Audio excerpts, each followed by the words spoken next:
I did have I didn't put it in here, but I did have a bit of follow up. I was listening to two shows ago. Not so I guess not what we recorded last time, but the time before that it was I think it was make episode. Make Instagram great again. It was that one. Make Instagram. Yeah, it was make Instagram great again. I was trying to quickly look it up, but that has everywhere I'm looking. It's like that's not there. It's not there. So I have to go deep into the show. Yeah, no, it's not there. Oh, you know what? And it's sitting right, sitting right in front of me in the show notes. Making episode 254. I'm a dum dum. About I think it happened before we recorded last time, but we didn't talk about it at all. But in episode 254, I had mentioned we'd had our annual CEO offering, and it was the CEO of Astronomer who got caught in an affair, and you had made a comment about how prior to that we had CEO of United Healthcare was assassinated, and before that CEO of OceanGate was crushed, was imploded. I just want to tell him. I mean, it's the wrong more than use it's of not the word, crushed. But, yeah, vaporized by sheer immense oceanic pressure. Anyway. And you had made some comment about you said it seemed like this year had not, or you said your comment was to the effect that this year's was not it wasn't a death, and it wasn't it was a relatively minor offering, and we both kind of chuckled that we had a couple of more years, or we had half the year left to go, and lo and behold, the CEO of Blackstone Realty was assassinated in a mass shooting. Yeah, I didn't look at the details. I saw the headline and made a mental note of it. Then I need to go back and look. But was the assumption he was targeted, or just wrong place, wrong time? So interesting. No. I think so. Certain. I'd say fairly liberal outlets are saying that wrong place, or trying to imply wrong place, wrong time, but certain outlets are saying no, this was targeted. It seemed, just in my mind, it seemed rather odd if it wasn't an attempt to target someone. But again, I haven't gone through the details yet. Yeah, I think it would be I think it would be rather. It would be too. It feels too. I mean, I'm not saying it's not, but it feels too coincidental to not be targeted. But it was Wesley Lepatner, Blackstone CEO of Blackstone Realty Group, or Real Estate Investment Fund, her name is a bit misleading, but she was the executive who oversaw a $53 billion real estate investment fund for Blackstone, and basically the practices that she, I don't want to pin it all on her, because of course it's not on her. It's like, in much the same way that Darth Vader was not responsible for the destruction of Alderaan, but he was running the Death Star. You could, as a point of comparison, but they're one of the largest companies buying up homes and marking them up to astronomical prices and essentially letting them sit on the market. If they're basically assets sitting on the market unused if they are not, certain rent is not being met. So, yeah. Yeah, it actually led to a little bit of a conversation in a business networking group about how people don't realize that investors are playing a different game altogether than like the average home buyer, as far as being able to come to the table and then make an offer to get to talks and then renegotiate it down to more favorable terms for themselves during the inspection period. And so they're happy to let it sit and continue to drive prices as a result. I need to go back and fact check this because I can't remember if there are 6 times or 12 times as many homes, vacant homes, sitting unused that are owned by realty groups like this for the number of homeless people. So, I think, what I read was like there are 6 empty homes for each homeless, unhoused person in the United States. I mean, it wouldn't surprise me if that factors in like commercial buildings as well, and not just homes. So thinking like apartment complexes or townhome complexes type thing. Yeah. Yeah. So, it's what I thought when I was re-listening to, or when I was not re-listening, when I was listening to that episode, I was just like, we may not ever see the guillotine, but we may continue to see people who are, vigilantes, and I want to discuss this again. We discussed it 2 episodes ago. It's not, this loss of life is tragic. It's not okay. But what's worse is the lack of accountability and the system working as designed to allow those with this much money and this much power to keep us in squander and poverty. And there's so much of that you can point to that it's beginning to get ridiculous. Well, it's been ridiculous. Let me rephrase this a little bit. It's been ridiculous, but it's beginning to get ridiculous how obvious a lot of it is, I think is a better way to put it. Because so many things are starting to be exposed, for lack of, well, no, exposed is probably right, become more publicly known in a way that things had not necessarily been as publicly known before. Not that you couldn't figure it out or find out, but it required a little more effort. And, I mean, it's something has to give, for sure. There's no way each week could be continued items being shown and illustrated about how they're also proliferating this same type of thing and something not break. Much like the Ocean Gate Titan, I'm going to keep making the joke, but the carbon fiber hull it's cracking. You can hear the cracking. There could be. We'll see what happens. So, the signs are showing, and it's terrible that people.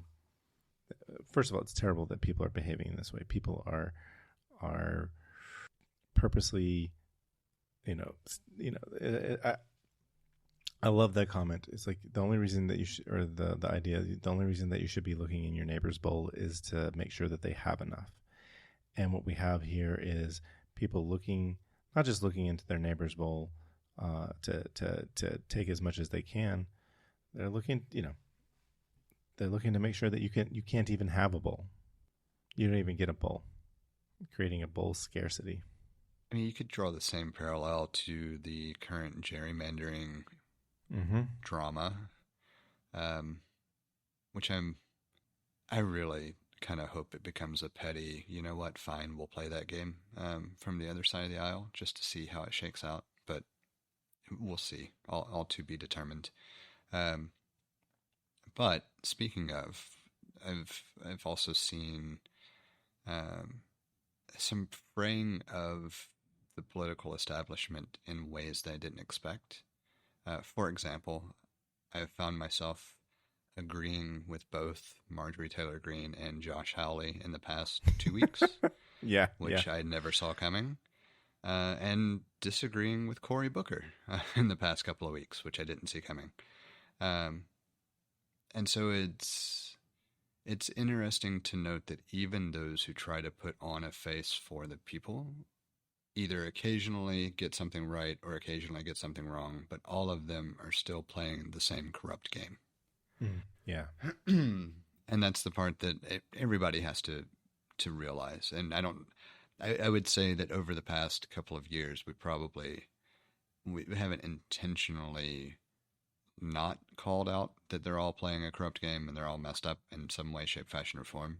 But we've certainly called it out more on the GOP side of things for absolutely justified reasons. Okay, I don't Yes. want to, but it's worth making sure to take the time to say, look, just because the GOP has been the worst of the two parties in recent history doesn't mean the other party gets a clean slate or a free pass either. They're Absolutely also not.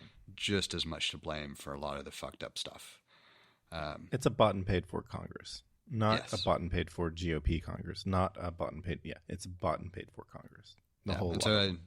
especially in the wake of this conversation, I just think it's important to emphasize that just in case it's been lost over the, year and a half, 2 years of Yeah. really being just despised by the way certain political movements have gone.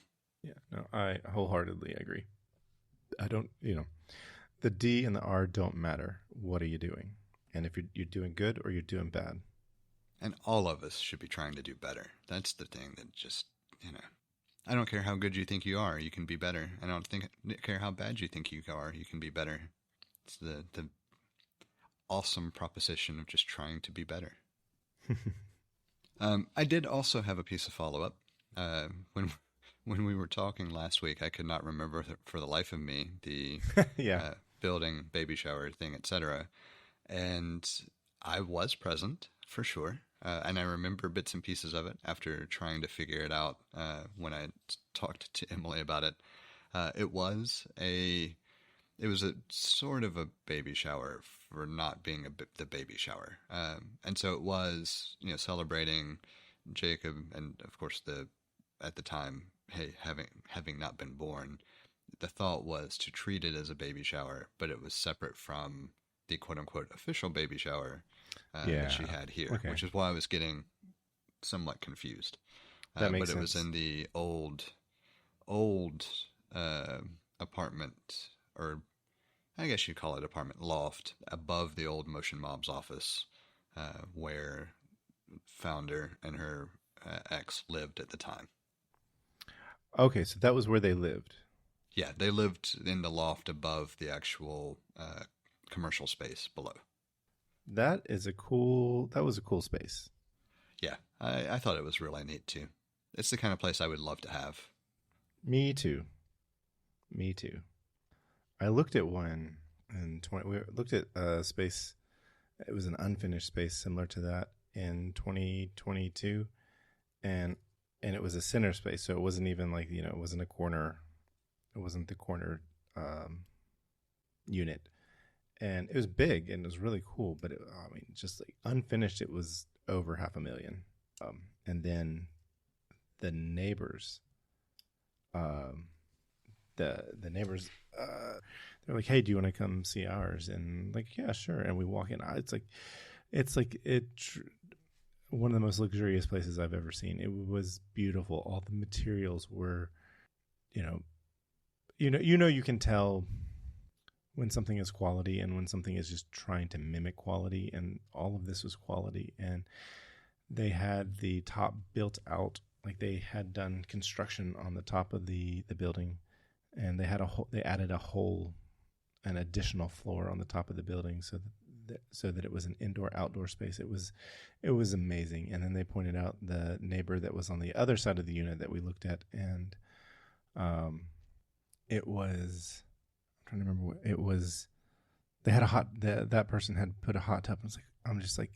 I asked what they had done. They were retired, and I asked what they had done in life, and they were both accountants. And I was like, well, I missed out on something. But no, it was. I mean, even unfinished at over $500,000, there's no way you could. We were not in a place to afford that, so that would have been difficult to live in. It's one thing that really kind of sucks about lofts, because they make such great spaces, especially from creative aspects. Everybody loves to use a loft for photo or videos type stuff anyway, and so I'd love to have one permanently that I could easily go and do. And even better if it was one that was, like an upper floor that was the studio space and then live below it, or swap that either way. Doesn't matter. But it's just so expensive to try to do it. Like the best you can hope for would be $500,000 in a relatively difficult state to move into. Yeah. And I mean, if you're talking those kinds of prices here, just imagine what it is elsewhere. Oh yeah, no. There's a YouTube channel that I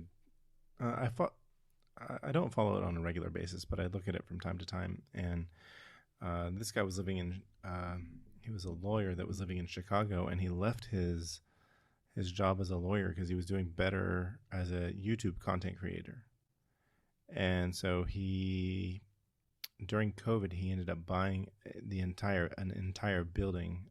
It wasn't in downtown Chicago, but it was still in the city limits of Chicago, and it needed a full renovation. And he made I think there's like at least a year's worth of videos of him renovating this place, and it's a really cool renovation. But I mean, the roof he had to redo the roof alone.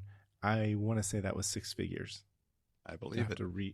Yeah, and I think the building was like 3 million. I don't know, but I was just like, wow. It was a cool video to watch. But he does a lot of building sort of thing, like I say building, creative work. And so the building that he bought was, the downstairs was all workshop space, and then his upstairs was a living space with a studio in the back. But I mean, it was a really big place, a really big space. Hopefully one day I will eventually still be able to do it. Until then, I'm happy with my little new studio. Yes. I was going into this thinking, I was like, I haven't made any notes. I don't know what I want to talk about. And I was like, but we always have something to talk about. But I'm having what am I going to talk about moment. Yeah, I actually am drawing a blank for this one. I thought about going and doing some research about like the transfer window so far, just because of how active Liverpool has been, but I haven't done the research. I mean, I know the big names, but like I don't know anything about them other than, one or two liners. And so I don't know that I really have anything I want to talk about there anyway until the season gets going. That's pretty soon, yeah. Yeah, I mean, it's close enough. I'm sure I'll have something to talk about before too long.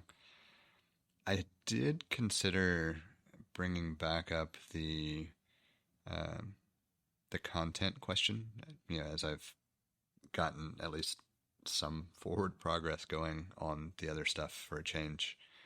But I have nothing else to add there yet. The other stuff is fresh enough and early enough in its development that I don't have any other ideas to discuss. And I don't know that I want to go overly in depth with all the depressing topics that we could pick from a number of different ones easily enough. So all of that's just kind of a long-winded way of saying I think it's a more along the lines of a general catch-up conversation and see where it goes kind of evening. Gotcha. Well, I thought of something that I had been messing around.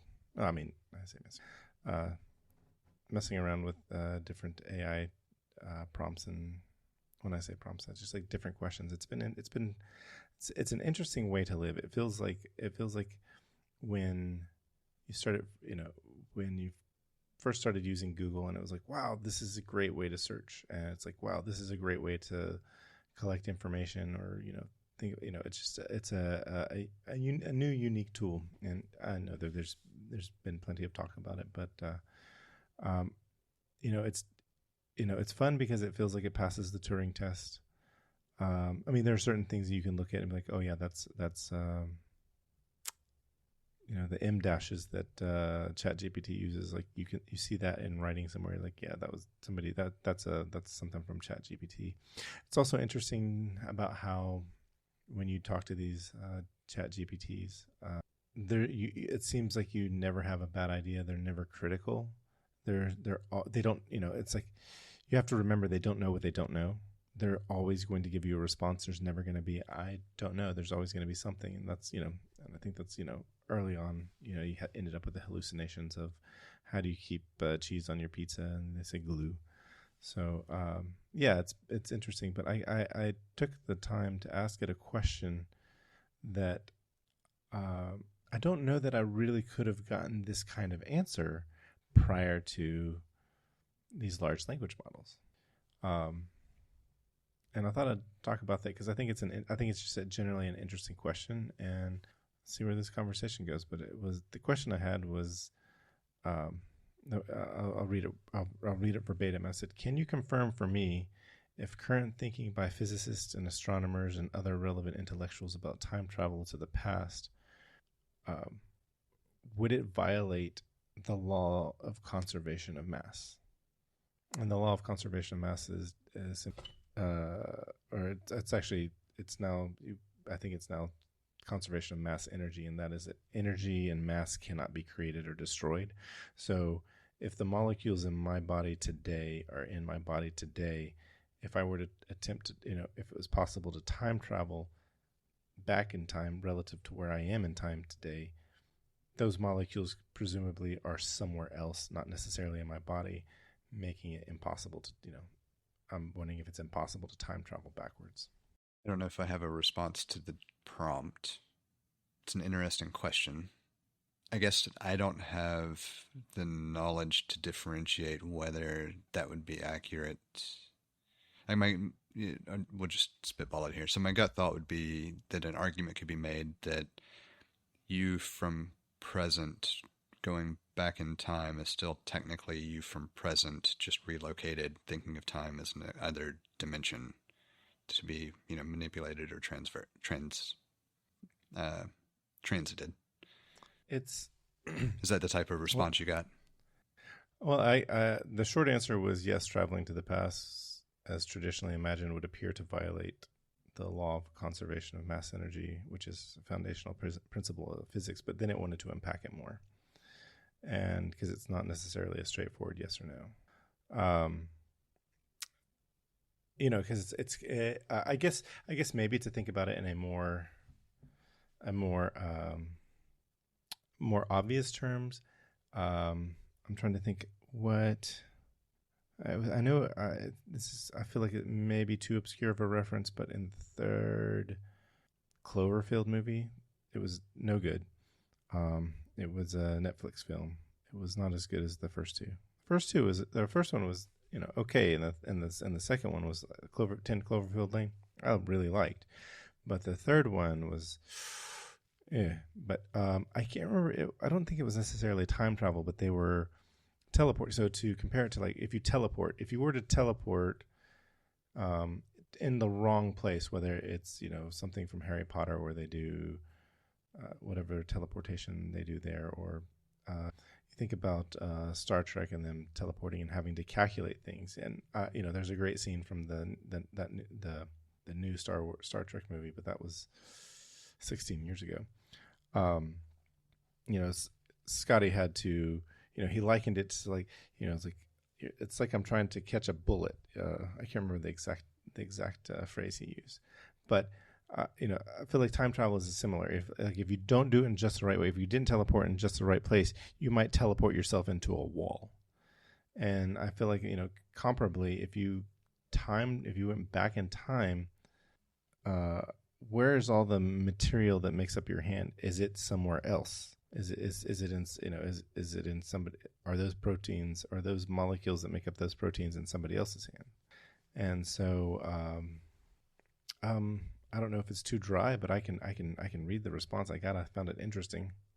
I think you can read the response, but before you do, okay. I just wanted the way I was likening it was if you think about time being that manipulative dimension of travel.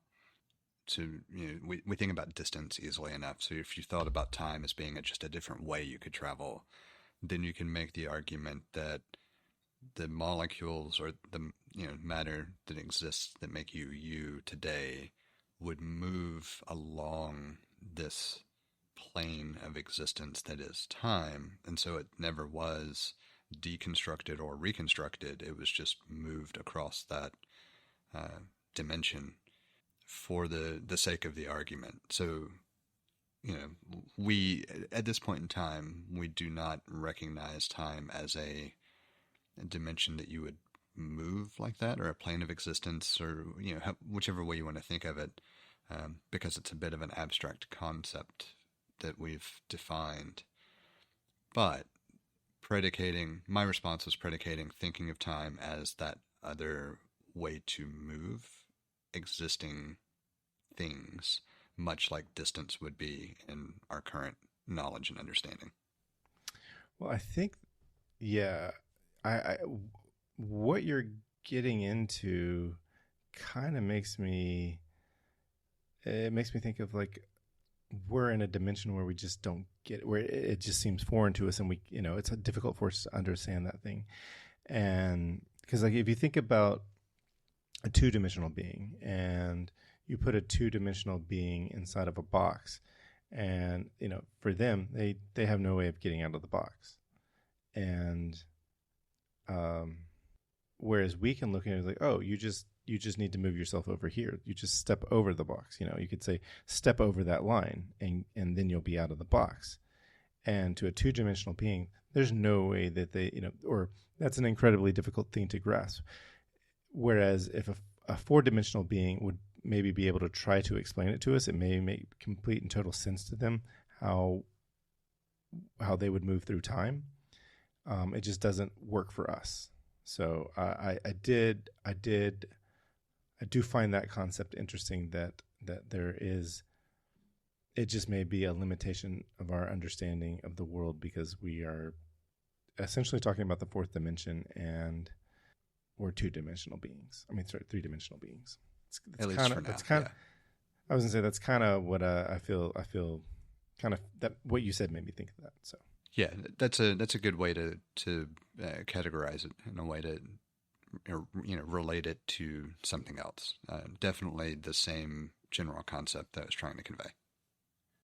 I once heard Neil deGrasse Tyson talk about if you were a two-dimensional being and you were to describe, okay, so a phenomenon of all of a sudden a point appeared, and that point started to get bigger and bigger and bigger, and it became a circle, and the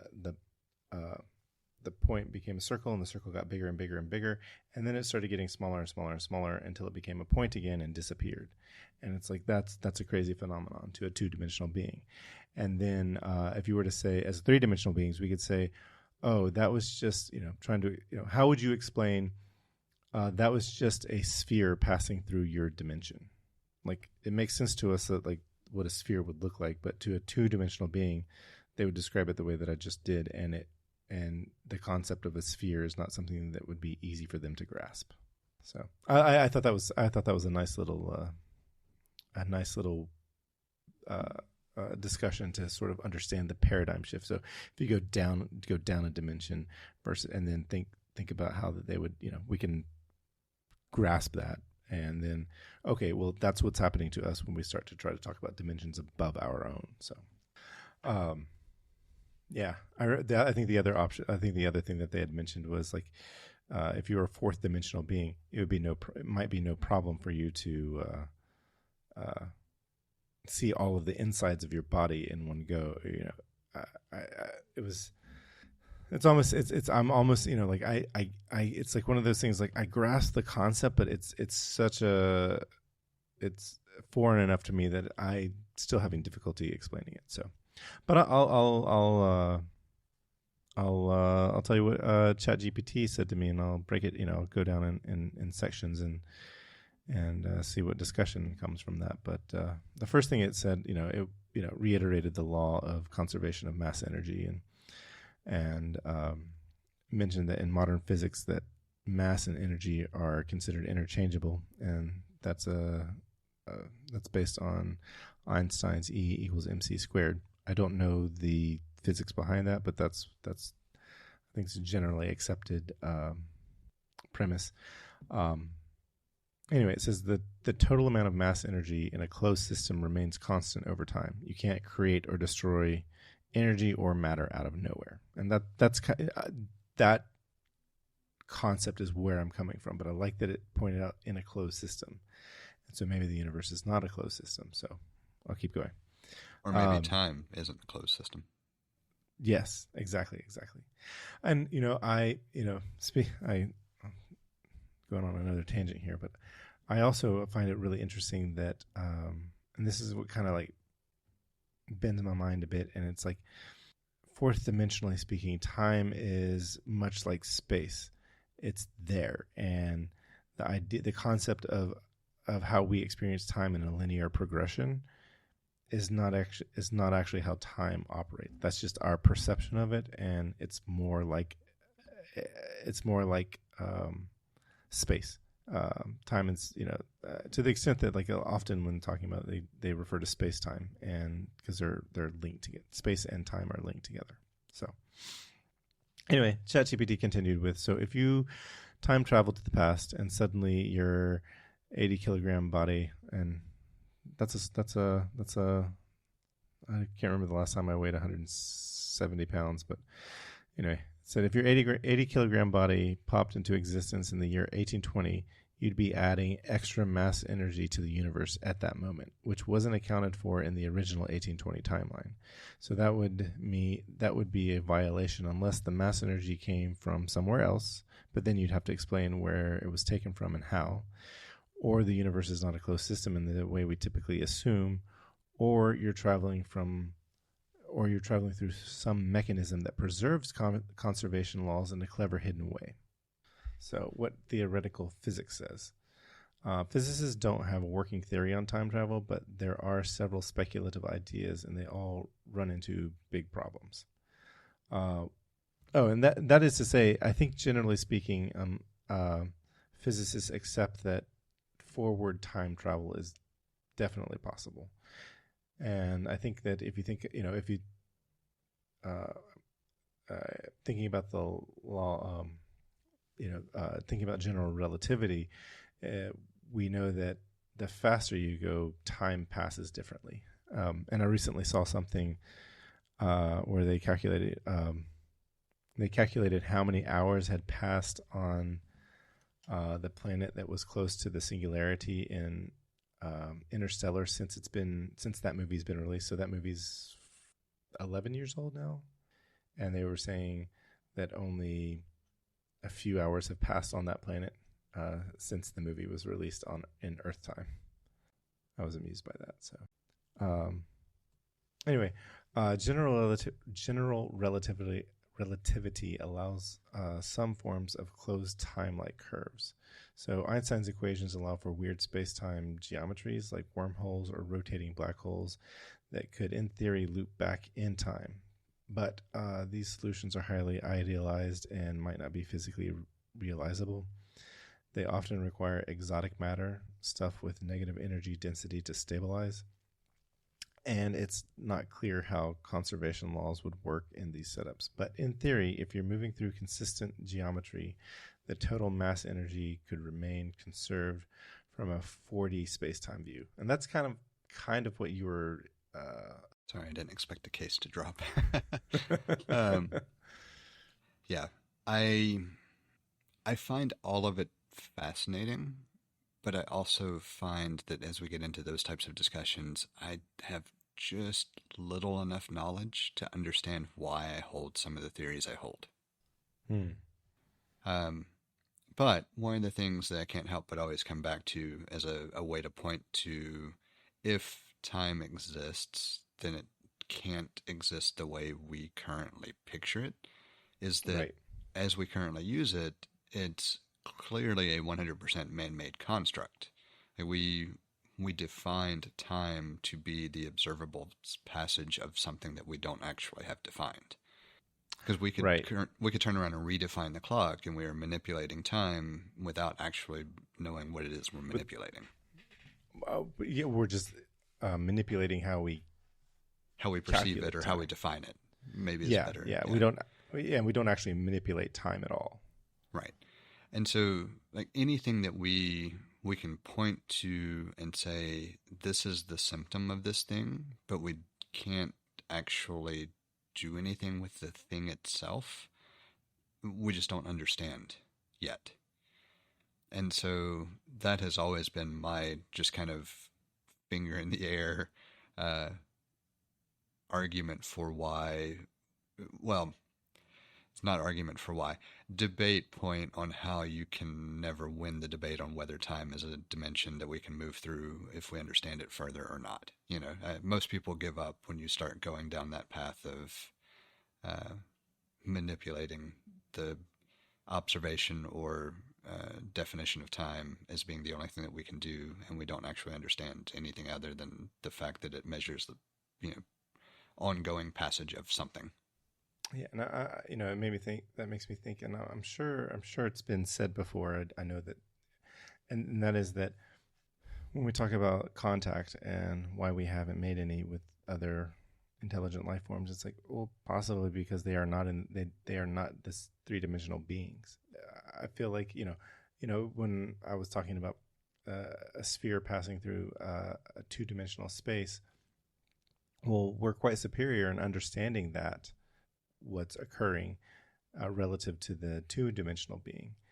And you've got to imagine that if there are four-dimensional, five-dimensional, and so forth beings out in the universe, in the cosmos, they're far more advanced than we are, because they simply have the ability to understand reality in a way that we are limited by our three-dimensional paradigm. So, well, I mean, we can say that, but at the same time, you can make the argument that let's just say there are 6 dimensions for the sake of the argument. It works with any number, really. But no one says that the dimensions that we came to know first are the same dimensions another race or group or species would come to know first. Yeah, that's interesting. And so if you had 6 dimensions, and let's just say that on average, every civilization or society figures out 3 dimensions at relatively the same speed, whether you have multiple combinations of 3 different dimensions that could present completely differently to each of the others. Well, that is a thing that I had never even considered, because I was just thinking, it was like, well, then something, just like we have superiority over a two-dimensional being because we understand the third dimension, a fourth-dimensional being would have superiority over us. And I was thinking more along the lines of that. But what you're saying, like, well, maybe they understand 2 dimensions or 3 dimensions, but they're different dimensions than the ones that we're used to. That's kind of like, that never occurred to me, and it's kind of like messing me up in a way that I wasn't expecting. Glad to be of service.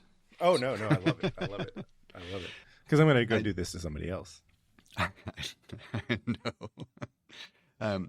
But this is why I enjoy the conversations, because, and I think that it's worth it to note that you don't have to have a strong math or science background to have interesting ideas either. My focus would be more on behavior, but one of the benefits of understanding that focus is that we think more along the lines of what variables can affect outcomes. That's all. And it's not from a rote chemistry or something where you have very clearly defined things that you're able to say this or that.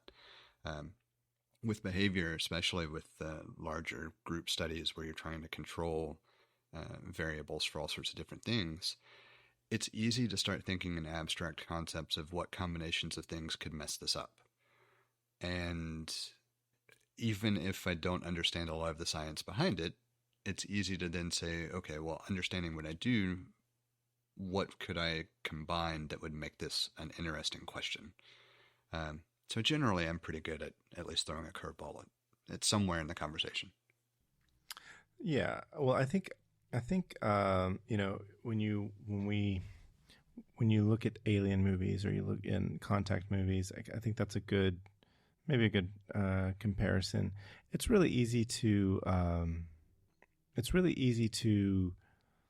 focus on the scientist and the engineers, because that's kind of like the bare, there's a certain bare minimum you need from those disciplines to, you need physicists and chemists and engineers to leave the planet. Like that's kind of a bare minimum. But But when you consider all the things that you would need teams of people from every discipline, and you would need teams of people forging new disciplines. There's a good movie from about 10 years ago called Arrival with Amy Adams and Jeremy Renner. I don't know if you've seen it. If you haven't, I recommend. Yeah, I was going to say I recommend it. But if you think, they needed cryptographers and linguists to understand the aliens, because I found it really, I thought they did a good job of making their form of communication, as foreign as possible to anything that a human would come up with. And again, it's still humans coming up with it because it's fiction, but it was a nice divergence from other alien movies. So, I bring it up because it goes to show, like, all disciplines will be needed, and it probably won't be enough. And we could look back at Carl Sagan. That's why he had his aliens in contact communicate in the language of math, because it was truly universal. Such a human concept to think that anything is universal. I know. It's like whenever people say universal healthcare, you mean government. In my head, I'm like, it's just government. It's government provided healthcare. It's not even global. Gosh, it's not even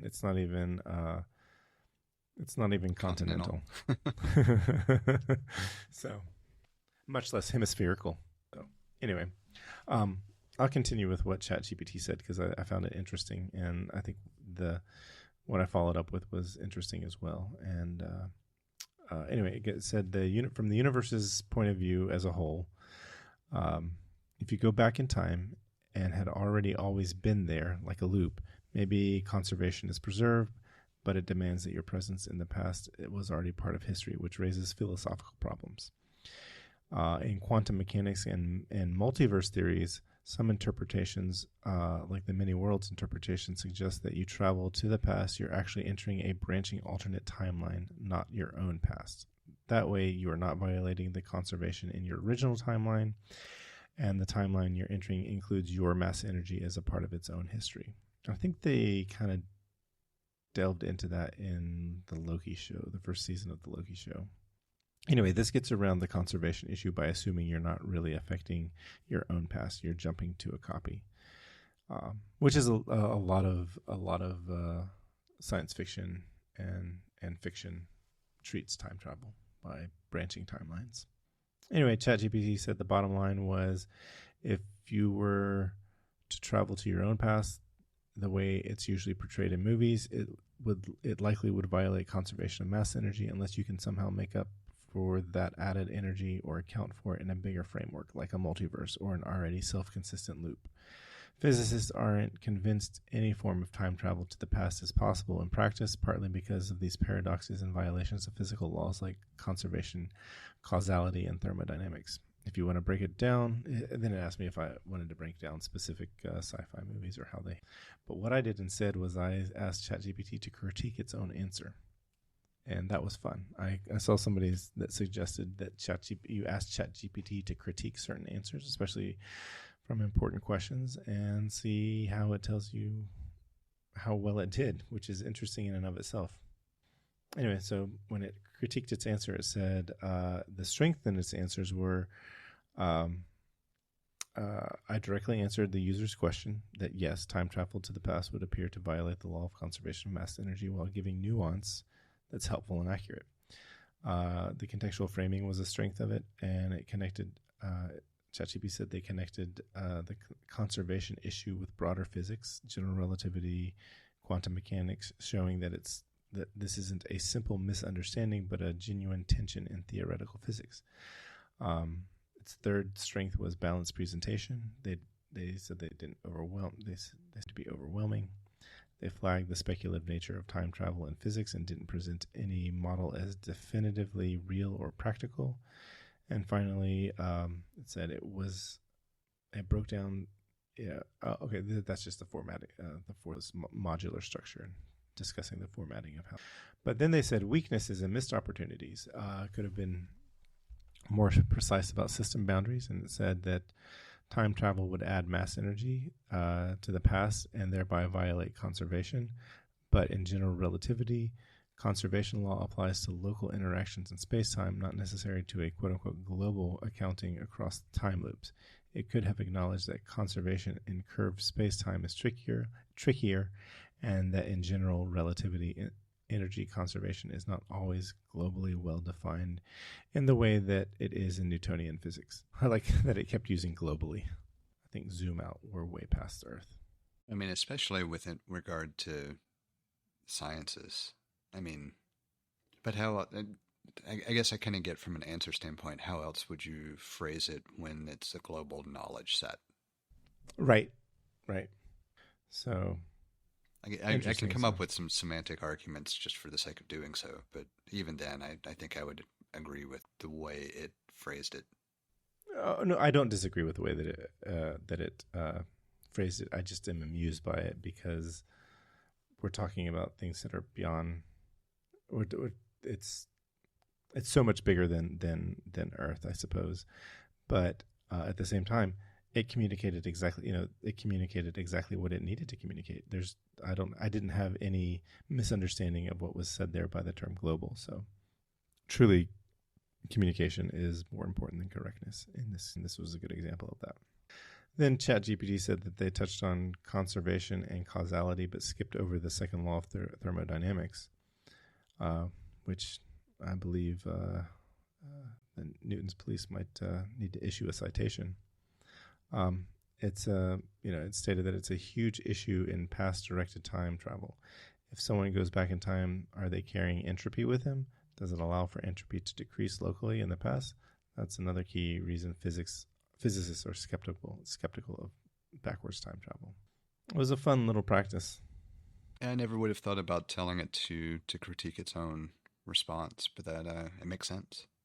Yeah, no, it's a good thing so that it helps you to, if you're over trying to go kill somebody on their hill, it might be a good prompt once you get an answer. Yeah, it's definitely one that I'll use occasionally just to kind of see. Because like one of the things that I know I would do, I would follow up if I was asking a question about certain things with, okay, provide sources for the data so that I could go back and look and see, was it something that was a particular line pulled that could be used to misdirect the actual nature of what the publication was actually saying, for example, or was it taking from like the abstract findings, that kind of thing. And there have been cases where others have found, I haven't had it happen to me yet, but I'm sure it could, but there have been cases where people have found completely made up citations. Oh, yeah. And so I think it's a good practice to double check those, especially for anything that you're trying to put together that's informative. It's a great tool, but you have to learn how to use your tool. The screwdriver, a screwdriver is a great tool, but then you get an electric drill and use a screw. It's got a different set of, different technique, different set of rules. You find that out when you don't learn about, when you don't understand torque setting. Or wood density, or... Right. We have a number of different ways set up for you to get in touch with us to provide feedback, ask questions, or just comment in about something we've discussed. You can hit us up on Twitter or Instagram at untitled_hosts, or shoot an email over to untitled.hosts@gmail.com. Or get in touch directly with Jesse at jthart.com, or get in touch with me, John, via telepathy. If you would like to support our work, or are interested in listening to our new after show feed, head over to patreon.com/theUntitledPodcast and take a look at the options we have set up. Thank you for listening. We hope you've enjoyed the show. And we hope to connect with more of you as we continue this journey. That's a wrap.